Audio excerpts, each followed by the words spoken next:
recent YouGov poll found that almost 40% of Remainers would object if one of their nearest and dearest married someone who voted to leave the EU. So in the current political climate and a country that has more singletons than ever before, would you swipe right for a Brexit romance? Kira Durkin has been finding out. As the saying goes, opposites attract, but the struggle to find a suitable partner when you're single can be tough.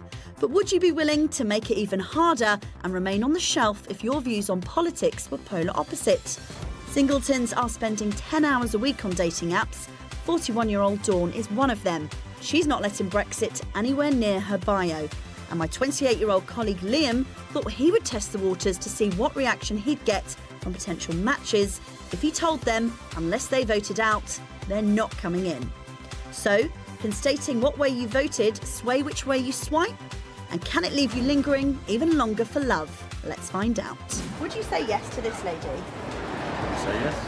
Would you still want to meet her? Everyone needs to learn something, don't they? So we can have that conversation later. Yeah, he's cute. Would you still want to meet him?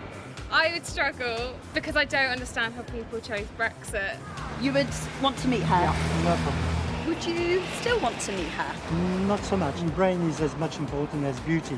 He voted to remain. Oh, definitely not. I'm sorry. It means that our fundamental thinking is so different. Would you still swipe right? Absolutely not. Even though he's an absolute hottie? Not bothered. Well, joining us now to discuss this is Brexiteer and Guido Fawkes reporter Tom Harwood, who would date a Remainer. OK. And dating blogger Glen Ocsko, who says he would not date someone who voted to leave. Oh, my goodness. I mean, with such a division in the country, aren't you cutting yourself off from a lot of options? Well, there is division in the country, but there'd also be division in the household. I'm not looking for a short one-time kind of hookup. I'm looking for a proper relationship. And that's based on values and principles that this is something that is so fundamental to what I believe in. If someone believed totally differently to me, I don't want to set something up where we're going to have arguments for the next. What are some of these values and principles that a Brexiteer has that a Remainer, doesn't have? Well, for me, it's about closing off our nation, closing off our relationships, cooperation, travel, all these things which actually I believe should be open and free, certainly around Europe as much as possible. And Brexiteers, generally speaking, don't.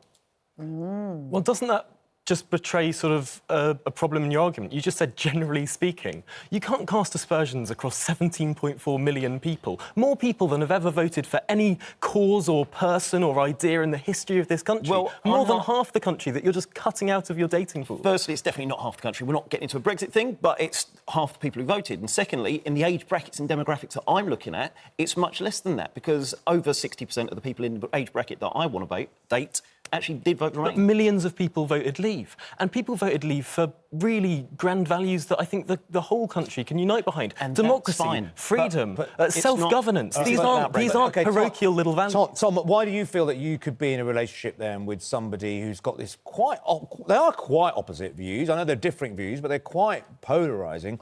Do you think you can have an amicable, healthy relationship and have healthy discussions and learn to love each other and all that? Oh, totally. I can date someone who has different music tastes, who likes different sports teams, who likes different films. I think that it's so sad if we try and splice and dice our country into these sort of these groups of people that actually we should be learning from, and we should be coming together as a country. We should be learning from differences, and maybe we'd actually have a better understanding and not think that all these values are so opposed to us if we actually listened a bit and understood. But is it also about the sort of relationship you're looking for as well? Because a lot of people got in touch and said, who doesn't love a good row over politics? That was Steve. And Nicola, I disagreed with my partner from the day we met and now we're married. So maybe because you're passionate about politics, you like the fact that someone is going to row with you and talk about it, whereas maybe some other people you might date might be a bit bored. But it doesn't have to be a row, and not all conversations have to revolve around politics. You can go through life without discussing politics very much. Most people do. Most people aren't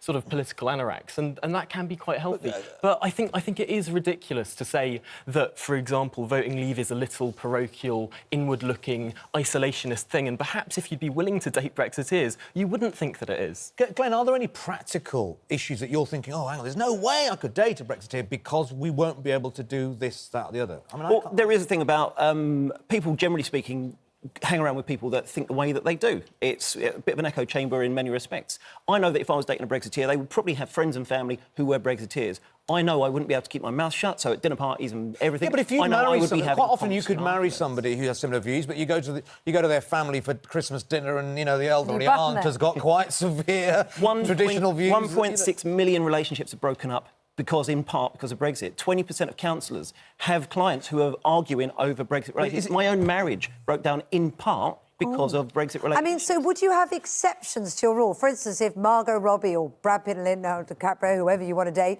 walks in, would you think they're just so gorgeous, I could do it? I would struggle, simply because a relationship is built on more than just looks. A relationship is built on values and principles and personalities. I mean, OK.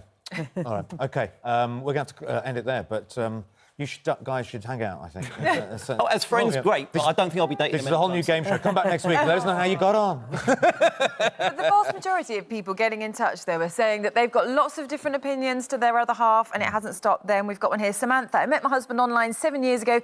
We voted differently in every election, national and local, including Brexit.